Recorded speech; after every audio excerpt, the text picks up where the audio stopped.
Today on Newsday. I think this is a great opportunity for other organizations to be able to really, put their money where their mouth is to be able to drive the change and support that we need from a maternal health standpoint.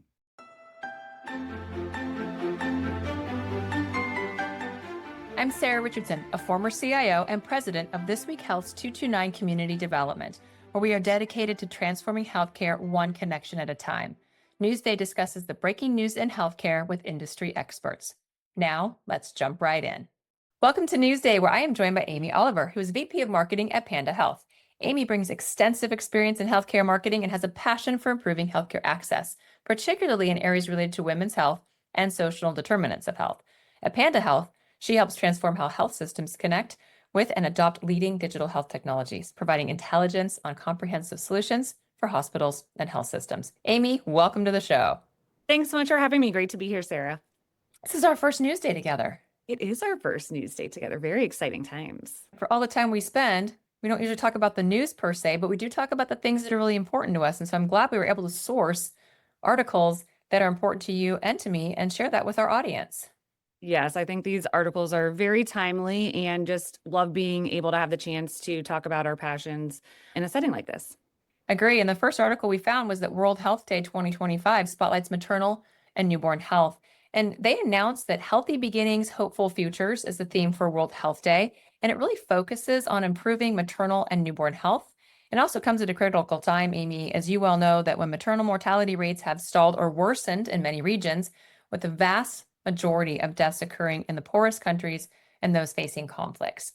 And according to Dr. Anshu Banjari, the World Health Organization Director of Maternal Health, the campaign aims to help countries regain lost progress while showcasing new research and evidence that will enhance the health of women and babies globally. Tell me more about this. Yeah, I think that this is so powerful because as we know, just purely from the States, maternal health is so important. And that's just purely on our level. The global level, especially with conflicts that we can't even begin to imagine, obviously impact healthcare in so many ways.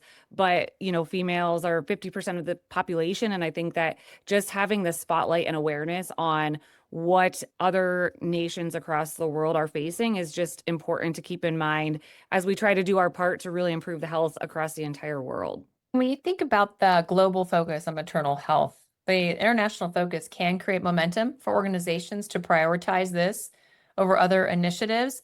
And then it can increase funding, which is really a tough space because it's not always easy to fund programs like this. It creates that renewed attention to inequity. You and I talk often personally about access and equity, the ability for people to get care when and where they need it. It also shows the disproportionate impact of maternal mortality on vulnerable populations. Yeah, and I think, as rollbacks to humanitarian assistance potentially jeopardize this lifeline for millions across the world, it's an opportunity, as you talked about the funding standpoint, to really be able to have other organizations step up. There is an organization called the PRISM Initiative, where they are actually leveraging philanthropic advising to address the root causes of global challenges that women face, like maternal health. So I think that while we are seeing some potential funding withdrawal, I think this is a great opportunity for other organizations to be able to really, put their money where their mouth is to be able to drive the change and support that we need from a maternal health standpoint. I also appreciate how the conversation lends itself to the opportunities to address some of the SDOH that's out there with maternal health outcomes. And not everybody has access to digital platforms. And yet, resoundingly, there is more and more access to digital platforms. And when we continuously see that people may not even have secure housing in some cases, but they have a smartphone so that they can connect with their families, as an example. And when you can take resources that are available and use them to connect pregnant patients to either food security resources, transportation, looking for housing stability, even employment and childcare resource networks, the technology-enabled capabilities really build community support around things that sometimes are hard for people to solve otherwise. Yeah, and I think that, what might work well here is not always apples to apples from a global standpoint, but I think just being able to take the lessons that we are learning and just collaborate at that global scale. Obviously, this is much, much bigger than both of us, but I think just being able to say, okay, how are we deploying food from an SDOH standpoint out to underserved communities? For example, Food Smart, how are we doing that? And then how can we tweak that to be applicable across the world, knowing that there are a lot of considerations that we need to take into account, but just really being able to meet those patients where they are, because all of those social determinants just really impact the outcomes of, not only the mother, but the baby as well. And I'm always hopeful that when you consider technology adoption, that it's not only going to address maternal care and give it increased attention, but that we will thoughtfully collect the data. And there's an emphasis on that because the better data we have around maternal and infant health, it becomes basically a priority for measuring progress. And in some countries, birth rates are on the decline, United States being one of them. And so if that is one of your most treasured resources is just humans in your universe that are healthy and can continue to grow and thrive, then that becomes a space where you can lean in a little more thoughtfully than maybe you had in the past. It's the stuff that tugs on the heartstrings. I mean, both of us are child-free women, I think, but we all love people and humanity and, the thought of just families growing and everyone contributing to this society that we are all grateful to be a part of. So I think that, yeah, just the opportunity to really lean in is special. Well, there's also that added lens without us being too personal that when you're childless by choice versus the inability to either have the Yeah. infrastructure, the places to support that, it also makes you aware of how fortunate you may be and why you are so in tune to the things that are affecting other people. Because let's be honest, we work in healthcare for a reason. We want people to live a longer, healthier, happier life and have access to the things that allow them to do that. And that's sort of like a doubling of my responsibility towards others. Absolutely. I mean, even just today, we have a ballot on the school local election and, don't have kids, but I'm voting for it because I know that is just what is good for humanity and all the kiddos around here. So, yes, I think it's a special perspective that we can bring to it and just the responsibility that we, voluntarily take. Which is why the next article we sourced is so important. It's addressing social determinants for pregnant and postpartum Medicaid beneficiaries. So states are increasingly developing holistic approaches to address both health and social needs of pregnant and postpartum people on Medicaid. The US has the highest maternal mortality rate among developed nations, with a stark disparity affecting Black, American Indian, Alaska Native, and non-Hispanic Native Hawaiian and Pacific Islander people, who were 2 to 4 times more likely to die from pregnancy-related causes than non-Hispanic white people. I just got chills. I feel like whenever I hear these stats, I just get all of the emotions, sad, frustrated, mad.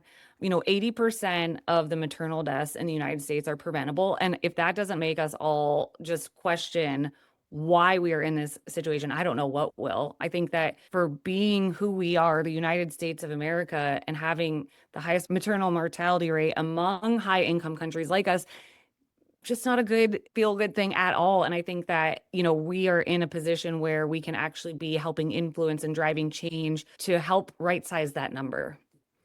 And nearly all states have expanded access to Medicaid coverage, and that's for the postpartum period. It can help stabilize care.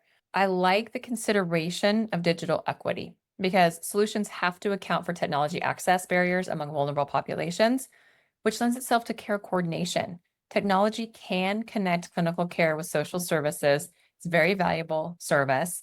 And this goes back to the interoperability piece we all think about. How do health systems get access to the SDOH and clinical records combined? This may be affected by funding streams because federal initiatives like Enhancing Maternal Health Initiative do provide resources for innovative approaches. You've got to balance the aspects of each of these populations. That becomes sometimes a tough conversation in where you're focusing the ability for people to have access to you first.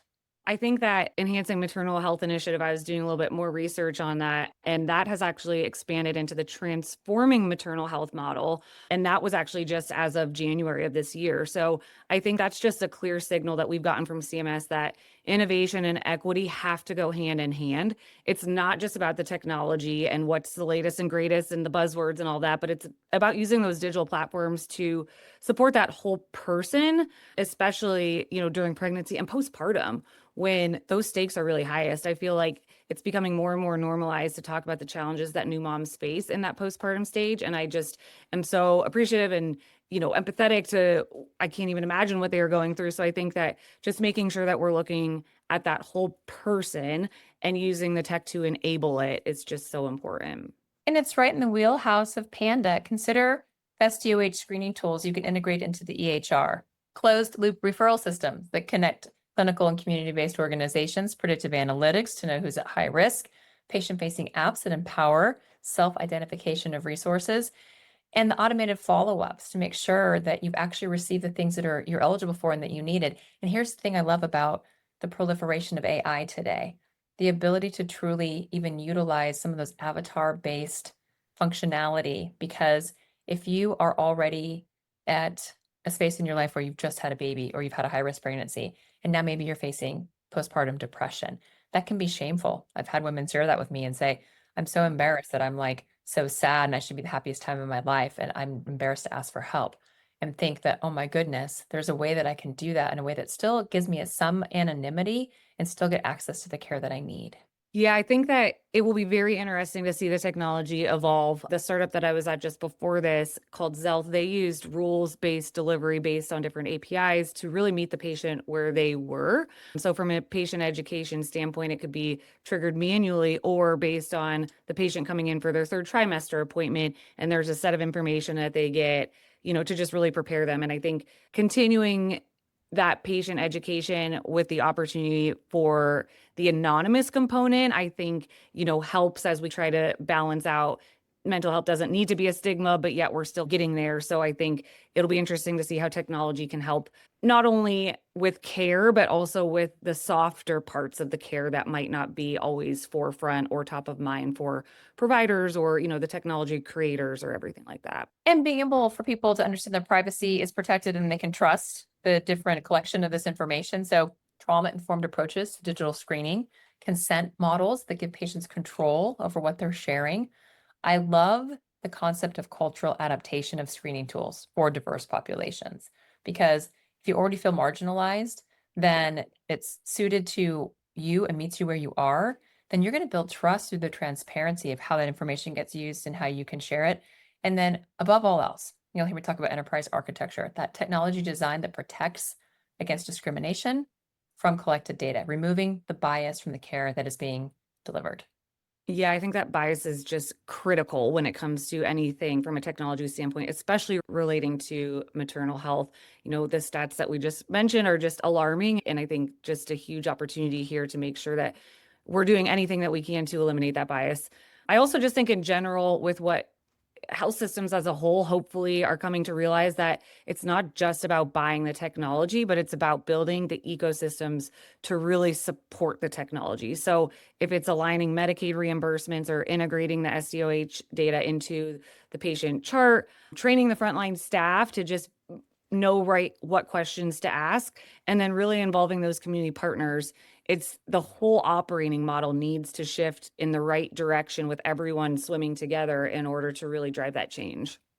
Which brings us really to our last component of the news conversation. Not a surprise to us. State Scorecard on Women's Health reveals geographic disparities. So the Commonwealth Fund's 2024 State Scorecard on Women's Health and Reproductive Care shows dramatic geographic disparities in women's health outcomes across the United States, with Massachusetts, Vermont, and Rhode Island in the top of the rankings based on 32 different measures of healthcare access, quality, and outcomes, while Mississippi, Texas, Nevada, and Oklahoma are the lowest performers. And the deaths from all causes among women of reproductive age are the highest in southeastern states. Just more alarming, shocking statistics that I think are important to not lose sight of. I think that the initiatives at the federal level will only help support these on the state level, but it's up to these states to really own what is going on and identify how to improve that. What might work in a southeastern state might not resonate in a state like California or New York. So it's important to understand what those needs are and how the technology can really support it. Obviously, there's regulatory concerns and variations. So I think that kind of plays into the state policies as well. And just making sure that, we're supporting each state in the way that is appropriate, both from the federal level, but then really on that state level to understand, how can outcomes be improved. Great point, Amy, because I always put on in my situation, my CIO hat, what conversation am I having with my peers? What am I talking to the board about? And I'm going to make sure that if I'm in one of those underserved population areas,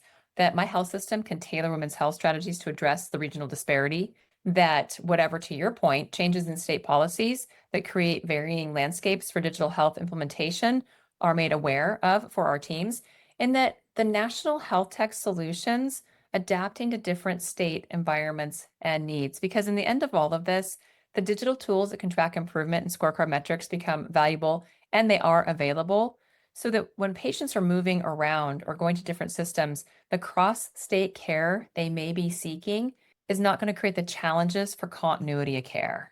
Especially from a remote patient monitoring standpoint, I've had the opportunity to have a lot of just exposure to that type of technology. And I think meeting the patients where they are, that might look different neighborhood by neighborhood in a specific area. So if we need to either educate somebody in an underserved community on how they can use their blood pressure cuff because they're at a higher risk pregnancy, whereas there's another neighborhood a couple miles down the street, I think we have to get really targeted from how we can not only do that multi-state approach and figure out what lessons have been learned across the borders of our states, but then also just really understanding how do we hyper target that to make sure that we are meeting all of those patients where they are.